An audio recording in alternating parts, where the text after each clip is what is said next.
Flooding and severe storms led to the deaths of at least 8 people over the weekend and left hundreds of families homeless after a month's worth of rain fell in just 48 hours. With news that the worst is still to come, what should we be expecting and how can we protect our homes? Well, joining us now is Jim Dale from the British Weather Service and Mary Donoghue, the Chief Executive of the National Flood Forum.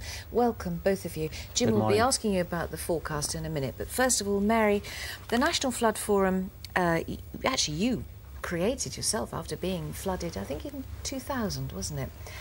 Yeah, well, the Bewdley Flood Residents Association set up the National Flood Forum, and I lived in Worcester fighting in my own corner down there, and they asked me to head up the organisation as really there needs to be an urgent support for flood victims. Well, you've been flooded 7 times. I have, yes. And the worst one was in October 2000 when you woke up to find everything downstairs waist deep in water, and not only that, the horrors of the raw sewage as well.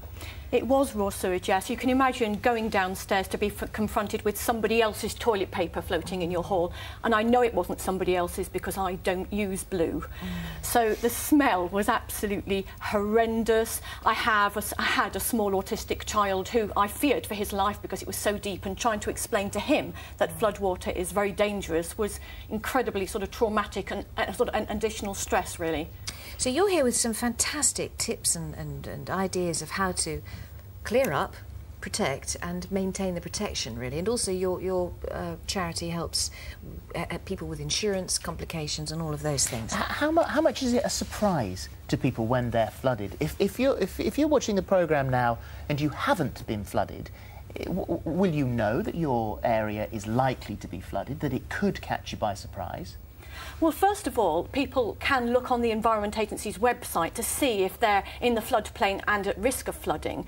But we have to remember last summer, about 2/3 of the insurance claim were from people who live nowhere near rivers and were flooded from urban drainage. Just like me, I don't live near a river. I didn't expect to flood. And so many people were flooded last summer, as have been done this last weekend, from the drains.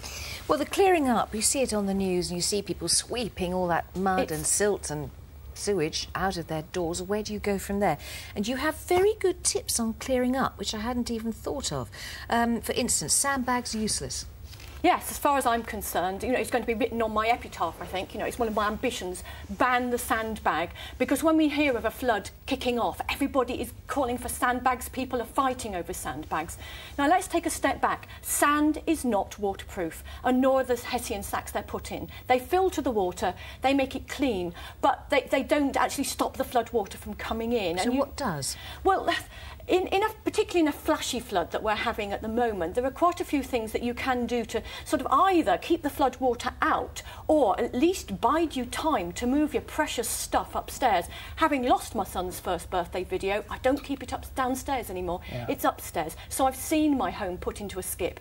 Anything we can possibly do to stop that happening, the National Flood Forum will try to do. So you brought some bits and pieces here. This is underneath the cover. There is particularly a favourite of mine. It's a fit and forget sort of smart air brick, really, where you can replace your air brick with that, and you can hear there's some little balls inside, and these rise up in a flood and go back down when the flood water's gone. So again, it aids the ventilation, which is incredibly important. And these were very effective in Gloucester over the weekend. They were. Somebody was flooded very badly in Gloucester last year, and actually rang up the manufacturer and said, I fitted these and I didn't flood, and I had the same level of flood water and I didn't flood, and he rang up to say thank you. And you've